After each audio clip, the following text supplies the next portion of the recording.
हे बाण इंद्रजितानं सोडलेले आणि लक्ष्मणानं सोडलेले पूर्व पश्चिम उत्तर दक्षिण ईशान्य निरते आग्नी नाजुली वायव्य आणि मरण असणार त्या ठिकाणी खाली आणि वरी अशा ताई दिसेला चौकड असणारे बाणच बाण झाले कुणाचे लक्ष्मणाचे आणि इंद्रजिताचे त्यावेळेस असणारा असा पुरुषार्थी वीर कुणी नाही कारण पाहणारे कोण होते जे बघायला के होते भूकंप झाला त्यावेळेस बघायला पेमेंट गेली होती आणि त्याच्यात मेलेल्याचे बॉम्ब काढून घेतले मेलेल्या म्हणण्यावर दोन्ही करावी लोक म्हणायचे असा असणारा कारण बऱ्याच जणांना मंगळसूत्र तोडून आणले आणि ज्याचं मड मेलं नाही त्याचं कुणी सुद्धा हे म्हणायचे आमचीच बायको ते म्हणायचे आमचंच नाव आहे अशी परिस्थिती म्हणजे बघे लोक काय करतात काय सांगता येत असे बघे होते ते मात्र भेदरून त्यांना कुणीच कोण लढतंय हे कळून सुकालं साधकता बाधकता युद्ध स्थिती रणमारका माराच्या युक्ती दोघा धन विद्या युगपती दोघे बिडती निशंक असणार साधकता म्हणजे कसल्याच प्रकारचा समस्या नाहीये मला बाधा होईल मला जखम होईल मी रणभूमीत गेल्यावर मरून जाईल असं असताना द्वंद्व एक प्रकारचा द्वैत भावनामध्ये नव्हता लढायचं म्हणजे लढायचं मरायचं म्हणजे मरायचं मी याला स्वर्गात जाता येईल जगलं पुन्हा जय होता येईल रामाची असणारी कीर्ती असणार त्या ठिकाणी एक प्रकारचा शाबासकी घेऊन प्राप्ती करून घेता येईल कारण दारातीर्थी पडता येईल असाच एवढा विचार असताना दोघाचा बी होता एकतर इंद्रजिताचा आणि लक्ष्मणाचा दोन निसंकपणे मनामध्ये संकोच न ठेवता असं लढत होते जीव घेऊन समोर करत होते शस्त्र रस्त्री मिरवता हस्त शस्त्री शस्त्राचा निपांत वीर कंदनार्थ करिताती हा शास्त्र समरण आला की असणारा त्या शास्त्राचा आसराने म्हणजे जे ज्याचा प्रतिकार करता येईल त्याच आसराने असणारा त्याला तर तुकडं इंद्रजिताचा बाण आला की लक्ष्मण करायचा आणि लक्ष्मणाचा बाण आला की इंद्रजिताने करायचा असा असणारा पुरुषार्थ दोघंही करू लागले इंद्रजित आणि लक्ष्मण कोणीच कोणाला कमी पडणार असा युद्ध असणारा घनघोर सुरू झालं पाहणारे देवऋषी साधू संत आणि असणारे अजून कोण कोण होते लक्ष्मण वीरा रणोन्मत्त निधडयाचा पुरुषार्थ जाणूनिया इंद्रजित निज कपटार्थ मांडिला ज्या वेळेस असणारा हा लक्ष्मण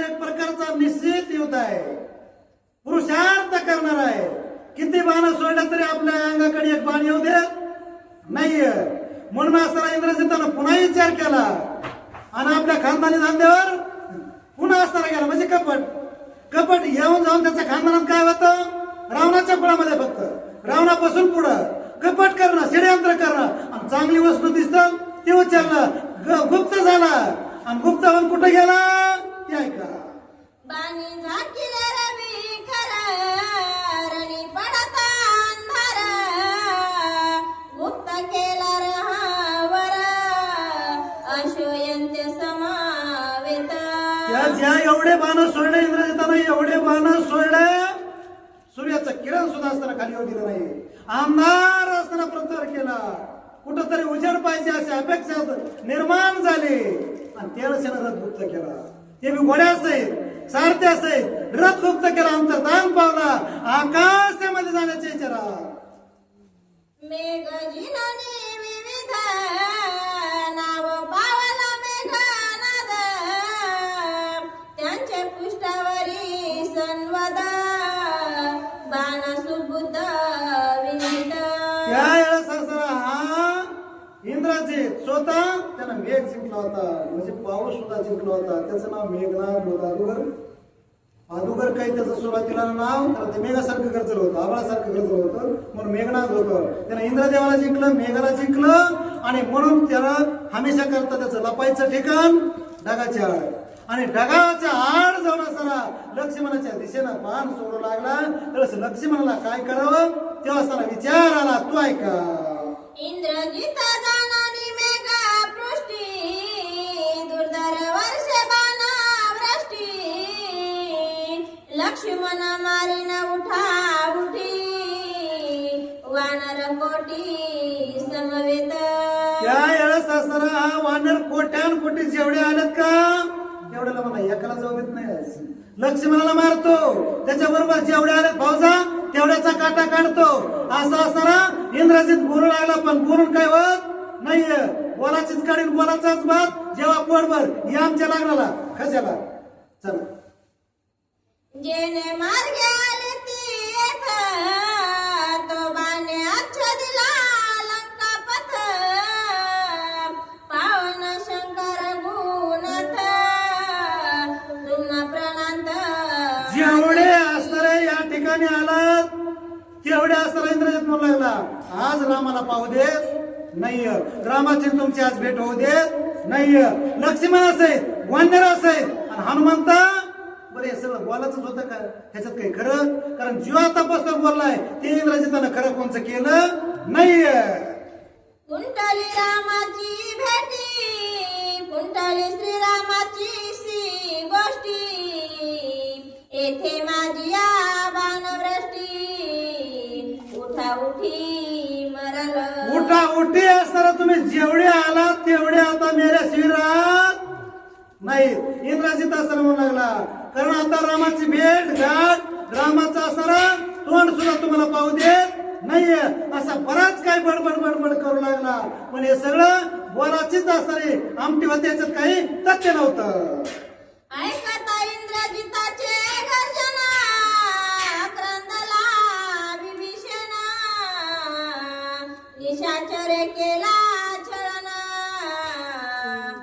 गेला निघून हा आवाज असताना बिबिसानं नाही केला आणि मोठ्यानं हांबरला फोडला बिबिसानं. मला आता काय खरं मी माझ्या विश्वासावर रामाला वचन देऊन इथं असताना लक्ष्मणाला आणलं, वानराला घेऊन आलो आणि इंद्रजितानं मात्र इथं छळ केला. तो असताना मेघाच्या रागाच्या आड लपून छपून असताना बाण मारू लागला. आता सैन्याने पंत झाल्याशिवाय राहत नाही, माझे शब्द खोटे झाल्याशिवाय राहत नाही, म्हणून त्याला रडू आलं. उभ्या गाई असताना कोण बिबिसाई रडू लागला. त्यावेळेस महाराज निधडा वीर लक्ष्मणा घाय त्याचा घेतला प्राण युद्ध संधी करुणी छळना गेला गेला निघून मेघपृष्टी. निधडा वीर असताना लक्ष्मण समोरासमोर जर येतोय इंद्रजित, त्याचा निपांत असताना लक्ष्मण करतोय, पण छळ केला. छळ म्हणजे कपट केलं, षडयंत्र केलं आणि ढगाच्या आड इंद्रजित गेलं. मी आता करू काय? लक्ष्मण असताना वाचल कसा, वानर असताना जगतील कसे, म्हणून हांबरला फोडो नसताना बिभीषण बिचारा रडू लागला. तेथन चले अनुसंधान त्याचे आम्हाला गती बाना कैसे निवाचिले लक्ष्मण बिभीषण आग्रहे. इथं असणारा जिंकू कुणकुण बाण येतो त्याचं अनुसंधान आम्हाला म्हणजे ठाव ठिकाणा लागाना. बाण आता येतात लागतात, जखमी असणारे वानर होऊ लागले आणि याच्यामुळे असणारा आपले वानर मृत्युमुखी पडू लागले, कोमात जाऊ लागले. आणि आता नेमकं करावं काय? जर सगळेच वानर संकटात आले, लक्ष्मणालाही असेच बाण लागले आणि सगळीच फौज जर इथं खतम झाली, तर असताना मी रामाला फसविण्यासारखं होईल याच्यासाठी मी सणाला हंबरला फोडला आणि हंबरला फोड्यावर कोण धावून आला मला. सौमित्र शिरण बिघात वानर मारिला समस्त आम्हासी आला प्रणंत आक्रंदत बिभीषण. बिभीषण म्हणू लागला, मी लक्ष्मणाला घेऊन इथं आलो. रामापासून असताना तुटक लक्ष्मणाला केलं आणि अचानक एखादा बाण जर लक्ष्मणाला लागला, मृत्युमुखी लक्ष्मण जर पडला, तर असताना विश्वासघात केल्याचं दोष माझ्यावर येईल, म्हणून असताना आक्रमण लागला. आणि तरच वानर लक्ष्मणी मेल्यावर वानर जगणार नाहीत आणि सगळेच जर फौजा इथं खतम झाल्या, तर मात्र माझ्या दिलेल्या शब्दाला उपयोग नाही, म्हणून त्याला आक्रोश वाटू लागला, दुःख वाटू लागला आणि नुसता खेद करू लागला. हंबरला फोडो लक्ष्मण रडू लागला. त्या समयाला आक्रंदत बिभीषण आले हनुमंता स्फुरण शरणागत आले मरण दिग्गांगवन ज्या वेळेस असताना बिभीषण रडू लागला, आक्रंदू लागला, हंबरडा फोडू लागला, आता काही खरं उरलं नाहीये. आणि आता लक्ष्मणही मरतोय, वानरही मरते, जेवढे आले तेवढे संपते असा म्हणून आरडू लागला. त्यावेळेस असताना हनुमंताला स्फुरण आलं, कारण शरणागत मरतोय, शरणागत आरडतोय, याचा असताना दैव दुःख हनुमंताला देखील नाही. हनुमंताला स्फुरण आलं, उल्हास वाढला आणि उल्हासाच्या भरात हनुमंत काय म्हणू लागले, माझ्याने भरवसे जाना स्वय श्रीरामे आपणा शरणागत विभीषण आणि लक्ष्मण धाडिले. दुसऱ्याच्या भरवशावर लक्ष्मणाला राम सोडित नव्हता आणि बिभीषणालाही राम सोडित दुसऱ्याच्या भरवशावर अजिबात सोडित नव्हता. माझा भरवसा होता, विश्वास होता. विश्वास होतो का रे? स्वामीवर असताना मालकावर आपल्या सत्ता करतो, माझ्यावर विश्वास होता म्हणून रामानं लक्ष्मणाला आणि बिभीषणाला शरणागताला पाठवले. शरणागत जर मरत असल, लक्ष्मण जर इथं असताना दुःखात अवस्थेत होत असल, तर माझं या वानराचं खरंच काय असं हनुमंत असताना मनात विचार करू लागले आणि उठून उभे राहिले. काय म्हणतात, जीवे जिता मी हनुमंता कोण करू शके घात आश्वासनी शरणागत रणी गजत साठोपे. बिभीषण असताना हंबरडा फोडून रडत होता, दुःखाने जर्जर भूत झाला होता, कारण वानर मरते. लक्ष्मणाचं काय खरं दडबड होतं का काय, याच्या भीतीनं असताना खेद करीत असताना रडत होता. त्यावेळेस असताना हनुमंतानं सांगितलं, अरे हे बिभीषण भिवू नकोस, मी तुझ्या पाठीशी आहे. अजिबात घाबरायचं कारण नाहीये, कारण संकट कटे मिटे सब पेरा. जो सुमारे हनुमंत बलवीरा, जो असताना संकटाच्या टायमाला रामाला आणि हनुमंताला असताना स्मरण करतो का, त्याला संकटामध्ये घाबरायचं कारण नाही असं आश्वासन असताना हनुमंतानं दिलं. इंद्रजित केवळ कपट मूर्ती त्यांचे बळते छळण युक्ती या लाग्या क्रांदसी किती क्षणनुवृत्ती मारिन. त्यावेळेस असताना बिभीषणाला भिवू नको म्हणून सांगितलं हनुमंताने. कारण हनुमंत कसा होता, हनुमंत महाबळी महाबळवान होता, त्याच्यात हिंमत होती, कर्तुम शक्ती होती. म्हणून त्यानं सांगितलं, अरे किती बी कपट करू दे इंद्रजितानं, किती षडयंत्र करू दे, किती कारस्थान करू दे, इथं अजिबात भ्यायची घाबरायची रडायची पडायची गरज बिभीषणा नाहीये असा विश्वास हनुमंतानं दिला. आणि मग मात्र बिभीषण काय म्हणला, करवया इंद्रजिताची शांती लक्ष्मण वाहनिया हाती वेगे वाढला मारुती दुर्धर व्रती अयुग्र. इंद्रजिताची शांती शेवट करण्यासाठी मनात विचार केला, कारण बुद्धीचा असताना प्रयोग जास्त चालत असल्यामुळं 1000 लाख पटीला आपल्यापेक्षा बुद्धी ते हनुमंतात चालते. ताबडतोब धरी मोठं भीमरूप धरलं, हातावर लक्ष्मण घेतला आणि चिंतून लढत होता का, चिंतून बाण येत होता का, तिथं निघून असणारा हनुमंताने लक्ष्मण उभा केला. ते मला जे अरे इंद्रजित म्हणला, आला का बाबा इथं मी मोरे, मला कुठं पडला आता, तळहाती वाहनिया जाना तेथून इंद्रजिता विंधीवाना तेथे आणून लक्ष्मण केले गर्जना हनुमंते. तळ हातावर असणारा हनुमंताने आपला लक्ष्मण घेतला आणि आकाशात असणारा चित्त ढगाच्या अंडा आपल्याला होता इंद्रजित, तिथं असणारा समोर लक्ष्मण उभा केला. बरं लक्ष्मण गेला ती गेला, ग बसला नाहीये. पुन्हा आव्हान दिलं आणि आव्हान कोणत्या स्वरूपात दिलं म्हणता का, शेवटला लागला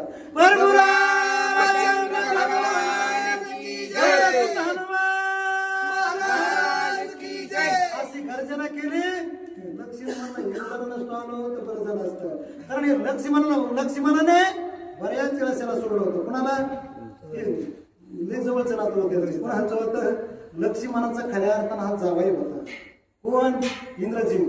लक्ष्मणाचा जसा जावाई, लहान तो मोठा घास घेतो, लक्ष्मणाचा तसा जावाई इंद्रजित आहे हे नात्याच्या पदरानं सुटत होते वेगळे. आज मात्र याला उद्या किती राहिले मला वाटतं याला आजच्या दिवस कशी तरी सुट्टी होईल.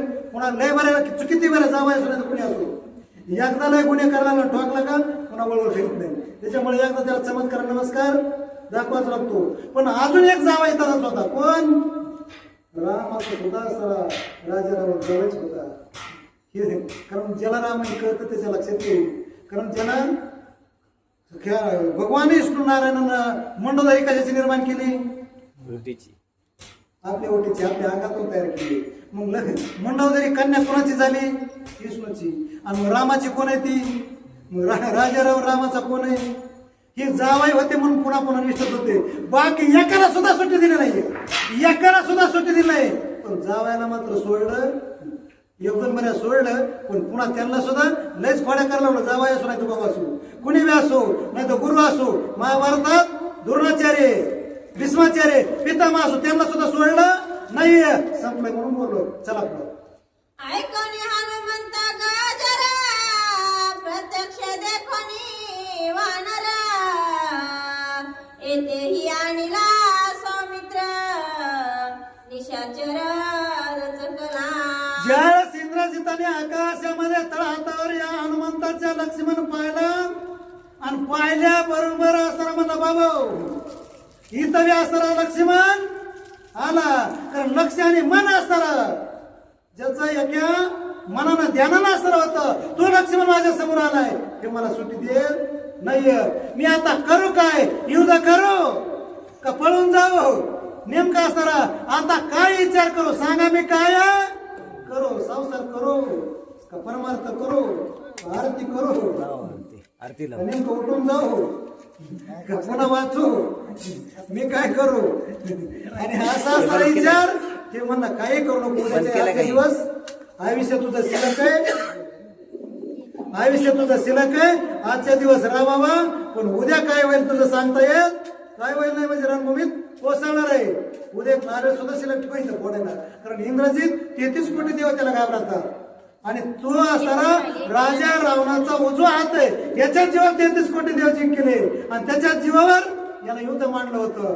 आणि तो सुद्धा उद्या त्याचा सुद्धा अंत होणार आहे यात काही संशय नाहीये. म्हणून बाळा एका जनार्दना शरण इंद्रजित लक्ष्मण तुगे करीती निर्वाण सावधान एकनाथ महाराज स्वतःच्या कुर्ला जातात शरण जातात जनार्दन स्वामीला.